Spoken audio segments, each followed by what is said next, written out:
Vote দিয়াৰ আগতে মা কামাখ্যা আৰু মহাপ্ৰভু দৌল গোবিন্দক শ্ৰীচৰণত সেৱা কৰিলোঁ আৰু ভালকৈ ইলেকশ্যন হৈ যাওক, সকলোৱে ওলাই আহি ভোট দিয়ক,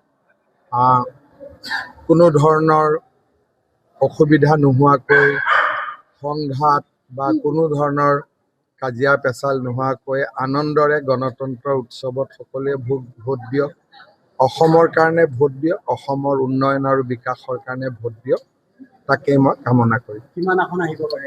আজি মই একো ক'ব খোজা নাই, ৰাইজে ভোট দি আছে আৰু 5টা বজাৰ পিছত পাতিম, কাৰণ নিৰ্বাচনী আয়োগৰ নিয়ম মতে ভোট চলি থকাৰ সময়ত ৰাজনৈতিক কথা বতৰা কোৱাটো অনুচিত। চৰকাৰ বতৰ বৰ ধুনীয়া বতৰটো ভাল, এটলিষ্ট গুৱাহাটীত, বাকী জেগাতো অলপ বৰষুণ আছে যদিও মানুহে ভোট দিছে। বহুত বেছি গৰমতকৈ অলপ কিনকিনীয়া বৰষুণ, কিন্তু গৰম নহয়। মই ভাবোঁ আজি দিনটো ভোট দিয়াৰ কাৰণে এটা পাৰফেক্ট দিন, গতিকে সকলোৱে যাতে ভোটটো দিয়ে, কোনেও যাতে নিজৰ ভোট দিবলৈ নগৈ ভোটটো যাতে এক প্ৰকাৰ অব্যৱহৃত হৈ ৰাখি নিদিয়ে, কাৰণ গণতন্ত্ৰত ভোটটোৱে হৈছে আটাইতকৈ ডাঙৰ অধিকাৰ।